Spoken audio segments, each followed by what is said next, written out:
Hi friends, मैं वंदना कुमारी आज आपको meaning and concept of curriculum के बारे में बताने जा रही हूँ। करिकुलम क्या है, इसके मैं अर्थ को समझाऊंगी और उसके बाद मैं इसकी डेप्थ स्टडी करवाऊंगी, जिसमें मैं इससे रिलेटेड और भी जो एस्पेक्ट्स हैं उनके बारे में आपको अवगत कराऊंगी। जब आप डिक्शनरीज में करिकुलम का अर्थ ढूंढेंगे तो आपको यह लिखा मिलता है as the course offered by the school, यानी कि किसी स्कूल के द्वारा जो कोर्स ऑफर किया जाता है वही करिकुलम होता है। लेकिन यह जितना छोटा प्रतीत होता है उतना छोटा इसका मीनिंग होता नहीं है। इनफैक्ट करिकुलम एक अम्ब्रेला टर्म है। अम्ब्रेला टर्म ऐसे टर्म को कहते हैं जो देखने में तो बहुत छोटा प्रतीत होता है, लेकिन जब आप उसकी डेप्थ स्टडी करते हो तब आपको पता चलता है कि उसका मीन्स और उसका मीनिंग जो है वह काफ़ी ब्रॉड है। वह अपने अंदर काफ़ी चीज़ों को समाहित किए होता है। तो करिकुलम भी एक ऐसा ही अम्ब्रेला टर्म है। कुछ एजुकेटर्स का कहना है कि करिकुलम में केवल प्लान्ड चीज़ें ही आती हैं, केवल प्लान्ड एक्सपीरियंस जो होता है, यानी जिसका निर्धारण स्कूल पहले ही कर लेता है कि हमें अपने छात्रों को, हमें अपने बच्चों को क्या सिखाना है, किस तरह से सिखाना है, वही इसका हिस्सा होती है। लेकिन कुछ एजुकेटर्स यह कहते हैं कि इसमें केवल प्लान्ड एक्सपीरियंस ही नहीं आते हैं, यानी हमने जो भी प्लान किया है केवल वह बातें ही नहीं आती हैं, बल्कि कुछ ऐसी चीज़ें भी छात्र सीख लेते हैं जो पहले से अनप्लान्ड होती है। एग्जाम्पल के तौर पर कभी कभी विद्यालयों में कभी हिंसा की घटनाएं घट जाती है जो कि कभी प्लान हो ही नहीं सकता है, लेकिन फिर भी उससे छात्रों को बहुत कुछ सीखने को मिलता है। इसलिए कुछ एजुकेटर्स यह भी कहते हैं कि इसमें अनप्लान्ड एक्सपीरियंस भी आते हैं और प्लान एक्सपीरियंस भी आते हैं। अब करिकुलम के हम वर्ड को पहले समझते हैं। करिकुलम एक लैटिन वर्ड कुरेरे से बना है जिसका अर्थ होता है अ रेस और the course of a race, यानी दौड़ का मैदान। आप दौड़ का मैदान देखे होंगे जहाँ पे कोई पार्टिसिपेट करता है और एक निश्चित दूरी को तय करने के बाद एक निश्चित गोल तक पहुँच जाता है। आप देखते होंगे कि उनका जो दौड़ का मैदान होता है उसमें प्रत्येक पार्टिसिपेंट के लिए एक निश्चित पाथवे होता है और वह ना तो लेफ्ट जाते हैं ना राइट जाते हैं, और बस उस वे को वह फॉलो करते जाते हैं। वह आइदर स्ट्रेट हो, सर्कुलर हो, ओवल हो, जिस तरह का भी पाथ हो वह उस पर दौड़े चले जाते हैं और लास्ट में वह अपने एंड तक, यानी जो उनका लक्ष्य पहले से निर्धारित किया गया रहता है वह अपने लक्ष्य तक पहुंच जाते हैं। तो करिकुलम भी एक इसी तरह का दिशा निर्देशन है जो एजुकेशन के क्षेत्र में एक शिक्षक को, विद्यार्थियों को एंड गोल तक पहुंचाने में काफ़ी मदद करता है। और करिकुलम का जो प्लूरल फॉर्म होता है वह करिकुला होता है और इसमें जो भी चीज़ें होती है वह प्लान्ड सीक्वेंस में होती है, यानी कि पहले से निर्धारित होती है और उनका एक निश्चित क्रम होता है। जैसे कुछ सरल चीज़ें होती हैं, कुछ आसान चीज़ें होती है, वह पहले निर्धारित की जाती है और उससे आगे चलते हुए जटिलता की ओर लोग बढ़ जाते हैं। उसके बाद है करिकुलम में incorporate the plan interaction of pupils with instructional content, materials, resources and processes for evaluating the attainment of educational objectives, यानी करिकुलम के अंतर्गत कंटेंट भी आते हैं, मटेरियल्स भी आते हैं, रिसोर्स भी आते हैं और वह प्रोसेस भी इसमें आ जाते हैं जो इवेलुएशन के लिए यूज किए जाते हैं। और उसके बाद यह देखा जाता है कि जो पहले से ऑब्जेक्टिव्स निर्धारित है उसको पाने में लोग कितने सक्षम हुए हैं। Having a curriculum provides a structure for an educational course and and goal that teachers set for their student to reach. यानी कि टीचर अपने छात्रों को निर्धारित लक्ष्य तक पहुंचाने हेतु जिन जिन चीज़ों का उपयोग करते हैं, कंटेंट, मटेरियल, टीचिंग एड जो भी यूज़ करें, जो भी स्ट्रेटजीज होती है उनकी पढ़ाने की, जो भी रिसोर्सेज वह यूज करते हैं, और लास्ट में इवेल्युएशन के लिए जो वह प्रयास करते हैं कि हमने अपने ऑब्जेक्टिव को कितना प्राप्त किया, उसमें क्या कमी रह गई, इन सभी चीज़ों को मिला करके एक टर्म जो बनता है वही करिकुलम कहलाता है। अब करिकुलम के कुछ डेफिनेशंस यहाँ पे दिए गए हैं। Curriculum refers to the means and materials with which student will interact for the purpose of achieving identified educational outcomes. यानी कि पहले से निर्धारित एजुकेशनल आउटकम यानी जो ऑब्जेक्टिव्स को पाने के लिए जितने भी मीन्स एंड मटेरियल, जितने भी तरीके और जितने भी रिसोर्सेज यूज़ किए जाते हैं वे सभी करिकुलम का हिस्सा होते हैं। जॉन केर ने 1983 में कहा है कि curriculum encompasses all the learning which is planned and guided by the schools, whether it is carried out in group or individually, inside और आउटसाइड द स्कूल। यानी इनका कहना है कि इसमें सारे लर्निंग एक्सपीरियंस तो होते ही हैं जो पहले से प्लान्ड होते हैं, और यह स्कूल के द्वारा गाइड किया जाता है।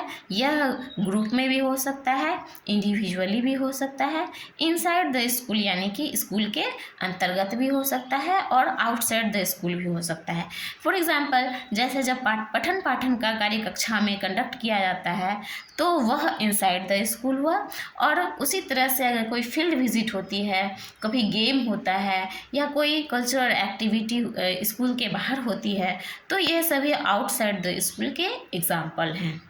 इसी तरह के और भी दो एग्जाम्पल हैं जो ब्रास्लेविस्की और कर्क के द्वारा दिए गए हैं। एक बहुत ही अच्छा डेफिनेशन है जो कनिंघम के द्वारा दिया गया है। कनिंघम महोदय कहते हैं, curriculum is a tool in the hands of the artist to mould his material according to his ideas in his studio. अर्थात पाठ्यचर्या एक यंत्र है जो कलाकार के हाथों में अपनी सामग्री को अपने आदर्शों के अनुसार अपने विद्यालय में कोई रूप प्रदान करने के लिए होता है। यहाँ पर जो स्टूडियो है वह विद्यालय होता है। आर्टिस्ट वर्ड का इस्तेमाल यहाँ टीचर के लिए किया गया है क्योंकि वही आर्ट करने का काम करता है। यानी जैसे कोई मूर्ति बनाई जाती है, कोई सामान तैयार किया जाता है, कोई ड्राइंग बनाया जाता है, तो जिस तरह से आर्टिस्ट उसमें जो रोल प्ले करते हैं वही रोल यहाँ टीचर प्ले करते हैं, और जिस मटेरियल को वह परिवर्तित करने का काम करते हैं वह प्यूपिल्स होते हैं, और अपनी आइडिया के अकॉर्डिंग वह उस मटेरियल को मोल्ड करता है। तो यह आइडिया जो है वह ऑब्जेक्टिव हो जाता है। इस तरह से कनिंघम का यह जो डेफिनेशन है वह इस करिकुलम को डिफाइन करने के लिए बहुत ही अच्छा डेफिनेशन है। इसके अतिरिक्त यहाँ पे ओलिविया और हर्नार्ड के भी कुछ डेफिनेशन यहाँ पे दिए गए हैं जो इस प्रकार से हैं। अब करिकुलम इन अ नटसेल। करिकुलम के जब स्ट्रक्चर को हम समझते हैं, करिकुलम के कॉन्सेप्ट को समझने के लिए हमें इसकी तुलना एक नट सेल से करनी चाहिए। एक नट सेल आप सभी ने देखा होगा, यानी अखरोट आप देखते हैं, उसका जो बाहरी हिस्सा होता है वह काफ़ी कठोर होता है और वह एक यूनिट की तरह दिखाई देता है। वह ओवल शेप में होता है, राउंड जैसा, और थोड़ा स्फेरिकल, थोड़ा ओवल शेप में होता है। जब उसको आप उसके आउटर सरफेस को आप तोड़ के देखेंगे तो उसके अंदर जो अखरोट का जो खाने वाला पोर्शन होता है वह लगता है आपको कि कई पार्ट्स में बटा हुआ है, लेकिन फिर भी वह कहीं ना कहीं एक दूसरे से जुड़ा होता है और एक यूनिट बनाता है। उसी तरह से करिकुलम भी जो है वह कई तरह के कंपोनेंट से बना होता है जो देखने में तो एक दूसरे से बिल्कुल अलग होते हैं, लेकिन ये सभी आपस में इंटरडिपेंडेंट होते हैं और सामूहिक रूप से यह एजुकेशनल आउटकम यानी कि जो ऑब्जेक्टिव्स हैं उसको प्राप्त करने में यह मदद करते हैं। अब इसके अंतर्गत जो भी कंटेंट आते हैं वो हैं educational objectives, content, instructional process, methodology of teaching, evaluation, physical या psychological condition in which instruction take place, यानी वह सभी फिजिकल कंडीशन, वे सभी साइकोलॉजिकल कंडीशन जो उस समय अप्लाइड होते हैं। इसके अतिरिक्त psychological factors of all the individuals involve in the education, यानी जितने भी इंडिविजुअल, वह चाहे शिक्षक हों या वो स्टूडेंट हो, उन सभी के अपने साइकोलॉजिकल कंडीशंस जो होते हैं वह भी इन्वॉल्व होते हैं, और यह सभी मिलकर सम्मिलित रूप में करिकुलम को फ्रेम करते हैं, करिकुलम का निर्माण करते हैं। अब है concept of curriculum. The curriculum defines why, what, when, where, how and with whom to learn, यानी क्यों, क्या, कैसे जैसे जो भी प्रश्न होते हैं, तो यहाँ हमें करिकुलम बतलाता है कि वाई, यानी कि पढ़ाई क्यों करनी है, यानी एजुकेशन, पठन पाठन का जो काम है वह क्यों करना है, यानी उसका गोल क्या है। व्हाट, यानी कि क्या पढ़ाया जाना है। व्हेन, यानी कब पढ़ाया जाना है। वेयर, कहाँ पढ़ाया जाना है। हाउ, किस तरह से पढ़ाया जाना है। एंड होम टू लर्न, यानी इसमें लर्नर्स कौन होंगे। इस तरह से यह जो भी क्वेश्चन एजुकेशन के टर्म में अराइज किया जाता है उसका सभी का जवाब हमें करिकुलम से मिल जाता है। Curriculum outlines the skill, performances, attitude and values pupils are expected to learn from schooling, यानी जो भी एक्सपेक्ट किया जाता है, जो भी हमें उम्मीद की हम करते हैं कि स्कूल क्या सिखाएगा, कौन कौन से कौशल सिखाएगा, कौन कौन सी चीज़ों को सिखाएगा, वह किस तरह से स्टूडेंट्स के एटीट्यूड को तैयार करेगा। आप सभी जानते होंगे कि एटीट्यूड जो है वह एक्वायर्ड होता है, यानी कि यह बाय बर्थ नहीं होता है। जन्म के बाद जब बच्चे किसी चीज़ को फेस करते हैं, एक्सपीरियंस करते हैं, तो उनके एक्सपीरियंस के आधार पर उन चीज़ों के प्रति उनका एटीट्यूड तैयार होने लगता है। तो यह स्कूल की जिम्मेदारी होती है कि वह अपने स्टूडेंट के प्रति कौन सा एटीट्यूड तैयार कर रहे हैं, यानी स्टूडेंट्स को वह किस तरह का एक्सपीरियंस करा रहे हैं, उनमें किस तरह के मूल्य वो डाल रहे हैं। It includes statement of desired pupils, outcomes, descriptions of materials, and the planned sequence that will be used to help pupils attain the outcome. इस तरह से करिकुलम जो है वह टोटल लर्निंग आउटकम है जो कि किसी स्कूल या किसी इंस्टीट्यूशन के द्वारा प्रोवाइड की जाती है। अब इसमें सिलेबस भी आ जाते हैं, इसमें स्ट्रेटजीज भी आ जाती है, इसमें और सभी एस्पेक्ट और नॉर्म्स, वैल्यूज़, ये सभी चीज़ें इसके अंतर्गत ही आती हैं।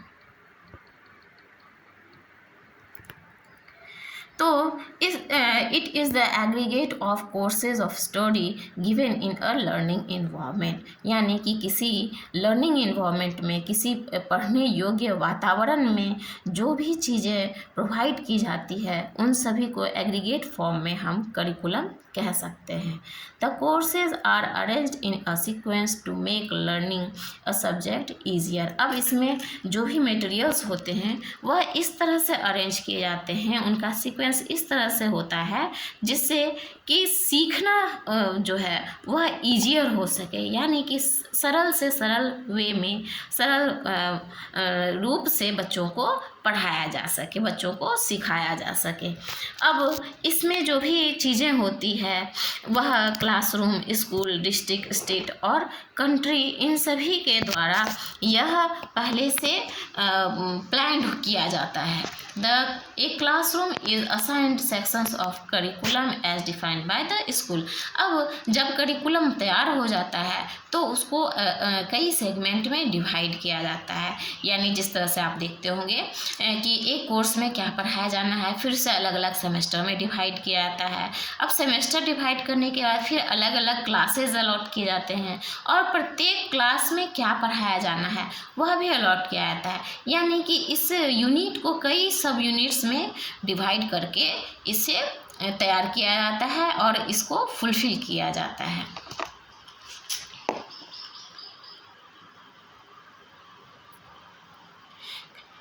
Curriculum serve the broad purpose of being educational plan tool, यानी कि यह एक तरह के टूल के तरह काम करता है, एक तरह का औजार होता है जिसके माध्यम से एजुकेशन के गोल को प्राप्त करने का प्रयास किया जाता है। अब करिकुलम को जनरली लोग सिलेबस समझ लेते हैं, लेकिन यह सिलेबस से काफ़ी डिफरेंट होता है। अब तक तो आप लोग बिल्कुल समझ ही चुके होंगे कि सिलेबस जो है वह करिकुलम का मात्र एक हिस्सा होता है, जबकि करिकुलम में सिलेबस जैसे और भी कई चीज़ें आती हैं, जैसे कंटेंट ने बताया, मटेरियल्स आ गए, मेथडोलॉजी आ गए, इवैल्यूएशन आ गए, तो ये सभी चीज़ मिल करके करिकुलम तैयार करते हैं। लेकिन यहाँ पे आपको इसको डिफ्रेंशिएट किया गया है कि सिलेबस करिकुलम से किस तरह से डिफरेंट है। यहाँ पे जब ओरिजिन की हम बात करते हैं तो यहाँ देखते हैं कि जो सिलेबस है उसका ओरिजिन एक ग्रीक टर्म है, जबकि करिकुलम एक लैटिन टर्म से बना है। इसके मीनिंग को जब देखते हैं तो syllabus is the document that contain all the portion of the concepts covered in a subject. लेकिन जब करिकुलम की बात करते हैं तो curriculum is the overall content taught in an educational system or a course। अब सिलेबस जो है वह एक सब्जेक्ट के लिए मात्र होता है, जबकि करिकुलम पूरे कोर्स के लिए होता है। सिलेबस का नेचर जो होता है वह डिस्क्रिप्टिव होता है, जबकि करिकुलम प्रेस्क्रिप्टिव होता है। सिलेबस जो है उसका स्कोप नैरो होता है, वह छोटा होता है, जबकि करिकुलम का स्कोप काफ़ी वाइड होता है। और सिलेबस जो है वह एग्ज़ाम बोर्ड के द्वारा तैयार किया जाता है, जबकि करिकुलम जो है वह गवर्नमेंट के द्वारा, किसी एडमिनिस्ट्रेशन के द्वारा तैयार किया जाता है। अब सिलेबस जो है यह एक जनरली एक ईयर के लिए या एक सेमेस्टर के लिए बनाया जाता है, जबकि करिकुलम जो होता है वह पूरे कोर्स के दौरान वह लागू किया जाता है। अब यूनिफॉर्मिटी की जब बात की जाती है तो syllabus teacher to teacher vary करता है, यानी एक टीचर से दूसरे टीचर के लिए सिलेबस डिफरेंट होता है। जो जिस सब्जेक्ट के टीचर होते हैं, जिस पेपर के टीचर होते हैं, उनके लिए केवल उस सब्जेक्ट या उस पेपर का ही सिलेबस उनके लिए काफ़ी यूज़फुल होता है। लेकिन जब करिकुलम की बात करते हैं तो सभी टीचर के लिए करिकुलम एक ही होता है। इस तरह से करिकुलम जो है वह सिलेबस से काफ़ी डिफरेंट होता है। अब मुझे उम्मीद है कि आप लोग करिकुलम के मीनिंग और उसके कंसेप्ट को काफ़ी अच्छे से समझ गए होंगे। उम्मीद है मेरा ये वीडियो आपको पसंद आया होगा। अगर ये वीडियो आपको पसंद आता है तो प्लीज़ मेरे चैनल को आप लाइक और सब्सक्राइब कीजिए। धन्यवाद।